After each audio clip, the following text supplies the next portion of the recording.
اس کی وضاحت غالب کے ایک دوسرے شعر سے ہوتی ہے. غالب فارسی میں کہتے ہیں غالب نہ بود شیوائے من قافیہ بندی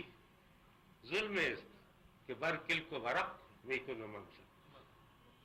یعنی میں وہ ایسا شاعر نہیں ہوں جو محض قافیہ بندی کرتا ہے، بلکہ میں تو جو کچھ لکھ رہا ہوں اس سے کاغذ اور قلم پر ظلم ہو رہا ہے. وہ اس وجہ سے کہ میرے الفاظ میں جو حدت ہے وہ جب میں اپنے دل کی آگ کو قلم تک پہنچاتا ہوں یا کاغذ پر منتقل کرتا ہوں تو قلم اور کاغذ دونوں چلا اٹھتے ہیں کہ ہم پر یہ کیا ظلم ہو رہا ہے. غالب کا وہ مصرع آپ کو یاد ہوگا کہ دل میرا سوز نہاں سے بے محابہ جل گیا. یہ سوز نہاں جب وہ اپنے دل سے نکال کر اپنے قلم کی وساطت سے کاغذ پر منتقل کرتے ہیں تو ایسا معلوم ہوتا ہے کہ جس سوز نہاں سے ان کا دل جل گیا ہے اس سے کاغذ اور قلم دونوں کو آگ لگ جائے گی، دونوں بھڑک اٹھیں گے. غالب نے اس پیرائے کو، اسی مضمون کو دوسرے پیرائے میں بیان کیا ہے. الفاظ جیسے کہ آپ جانتے ہیں ایک محدود چیز ہے. آپ کے تجربات اور محسوسات یا آپ جو کچھ بھی دیکھتے ہیں یا محسوس کرتے ہیں وہ محدود چیز نہیں ہے، غیر محدود چیز ہے، وہ مرئی یا مادی چیز نہیں ہے. اگر آپ کسی پھول کو دیکھتے ہیں تو اس میں آپ کو جو رنگ ملتا ہے، جو خوشبو محسوس ہوتی ہے، اس کے جو پتے ہوتے ہیں خاص خاص اوقات میں دھوپ کی وجہ سے اس کے جو رنگ بدلتے ہیں، یہ ساری چیزیں آپ 2-4 سطروں میں یا 2-4 جملوں میں یا چند الفاظ میں کسی طور بیان نہیں کر سکتے، اور کسی طریقے سے آپ ان ساری کیفیتوں پہ محیط، یہ الفاظ محیط نہیں ہو سکتے جو کہ ایک خوشبو یا ایک رنگ آپ کے محسوسات پہ منتقل کرتا ہے. اسی طرح اگر آپ کے سر میں درد ہو اور آپ اس کا شعر بنانے بیٹھیں تو وہ سارا درد کسی صورت اس شعر میں نہیں آ سکتا، کیونکہ اس میں کئی طرح کی کیفیتیں ہوں گی. ان میں سے کوئی ایک آدھ کیفیت آپ بیان کر سکیں گے، باقی چھوٹ جائیں گے. چنانچہ جب بھی کوئی شخص تصویر بنانا چاہتا ہے یا شعر بنانا چاہتا ہے تو اس کو سب سے پہلے یہ انتخاب کرنا پڑتا ہے کہ تصویر کا کون سا نقش وہ کاغذ پہ لائے یا اپنے محسوسات کا کون سا پہلو وہ شعر میں بیان کرے اور کون سا چھوڑ دے.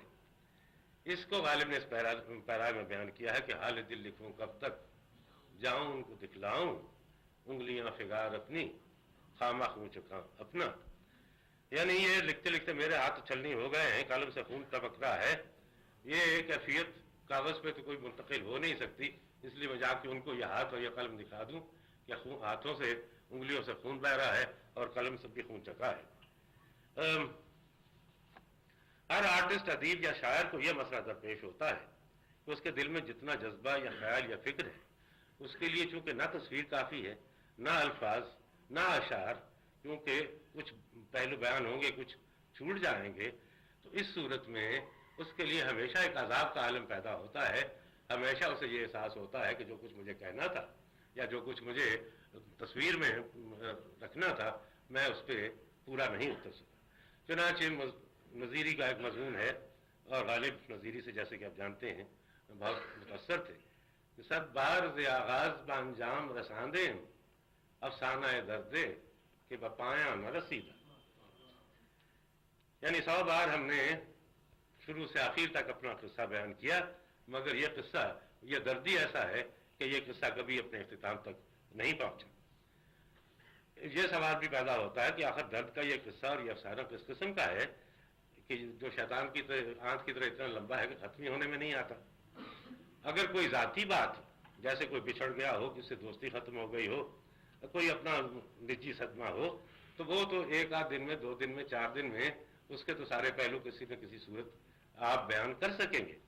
لیکن غالب یا نظیری یا اس قسم کے بڑے شاعر صرف اپنے گھر کی، اپنے دل کی بات نہیں کرتے. چھوٹے موٹے ذاتی غم تو بصورت بیان ہو جاتے ہیں، لیکن یہ لوگ جو اپنے سارے دور کا غم بیان کرتے ہیں، ان کے معاشرے پہ جو کچھ گزرتی ہے، اس سارے معاشرے کا دکھ درد، اس کا پورا تجربہ،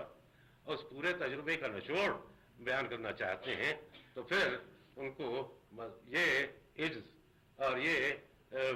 ہمیشہ یہ درد رہتا ہے کہ بات پوری طرح بیان نہیں ہو سکی.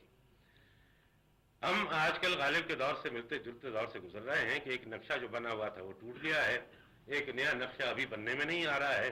اور یہ سمجھ میں نہیں آ رہا ہے کہ کیا ہوگا کیا نہیں ہوگا. جس عذاب کے عادی تھے اس عذاب سے تو گزر چکے ہیں، آئندہ کون سا عذاب آنے والا ہے اس سے ابھی ہم آشنا نہیں ہیں۔ اس اجتماعی عذاب کا جو عالم غالب نے اپنے کلام میں سمونے کی کوشش کی تھی، وہ اتنی بڑی چیز تھی کہ اس کے اظہار کے لیے غالب ہی کہ نہیں کسی بھی شاعر کے پاس الفاظ کافی نہیں ہوتے تھے۔ بڑی شاعری کی یہی علامت ہے اور بڑے شاعر کا یہی ثبوت ہوتا ہے کہ جو مضمون وہ بیان کرتا ہے اس کی وسعت کے مقابلے میں اس کے الفاظ کم رہ جاتے ہیں، اور اس کے اپنے درد کے علاوہ باقی ساری دنیا اور باقی ساری انسانیت کا درد اس کے کلام میں شامل ہو جاتا ہے۔ جتنا زیادہ اور عظیم اس کا درد ہوگا اتنا ہی عظیم اس کا کلام ہوگا، اور اتنا ہی عظیم اتنا ہی شدید اس کا اپنا ذہنی علم ہوگا، اور یہی غالب کے کلام کی خصوصیات ہیں۔